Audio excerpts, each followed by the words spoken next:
This is the Tree of Life, Season 30, Chapter 4. In this episode, we will be elaborating how stacked perceptual experiences reflect analogical reasoning. In this season, we have talked about how under hierarchy in reverse substitution, perceptual experiences are stacked amongst those within the hierarchy according to the rule that the lower in priority acts out the impulse for the higher in priority, and so on and so forth. In the last episode, we talked about how disbelief orients structures of conflicting priority around a single object. In the example given, the spoon has salience to both the incoming and the outgoing consciousness, determining the outcome of hierarchical recursion. To explain what I mean here, imagine that there are two structures describing A and B. The first structure has A, affirming impulse, and set 1 for B, and negating impulse not 1. The second structure has B, affirming impulse 2, and set 2 for A, and negating impulse not 2. Now, it is not understood these two sets are completely exclusionary. In fact, there is a common element of set 1 and set 2 being the spoon. That is, the common element here is a common object which has salience to both A and B.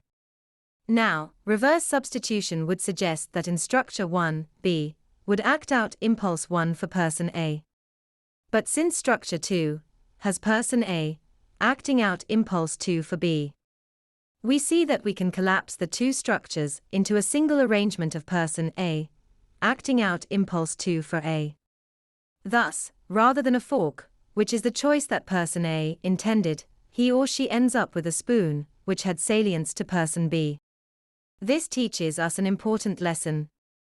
Namely, that when conflicting priority structures exist, there may be a common element, an external object which exists in both sets.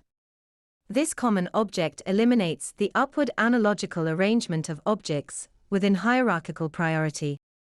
So what makes the objects within stacked perceptual experiences analogous? The answer is in how we related to them, the constraints they put on us, the impulses they permit us to express.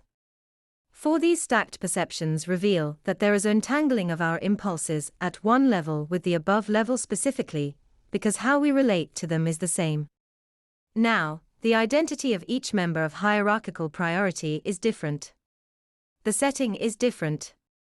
There may be some overlap between distinct levels of expression, such as the plate of the hands, posture or face, whilst the words expressed may be different, to a different recipient. But there remains a common element between the objects at one level of the hierarchy with those in the above. What is this common element?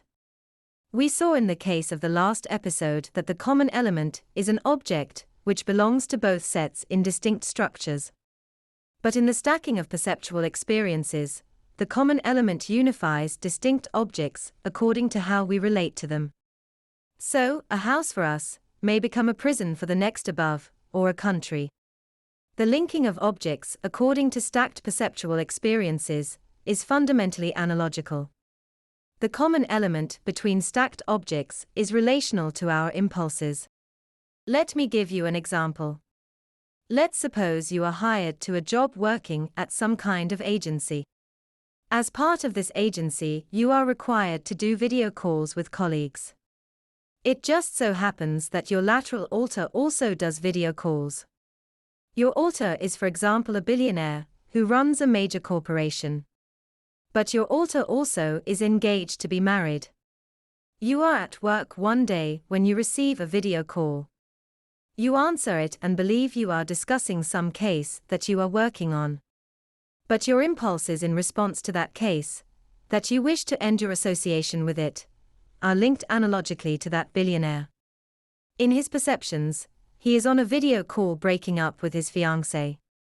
You do not realize that certain plates of your expression are linked to his, say, posture and hands.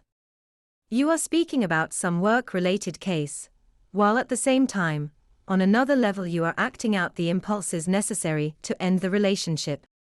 There are multiple levels of the conversation.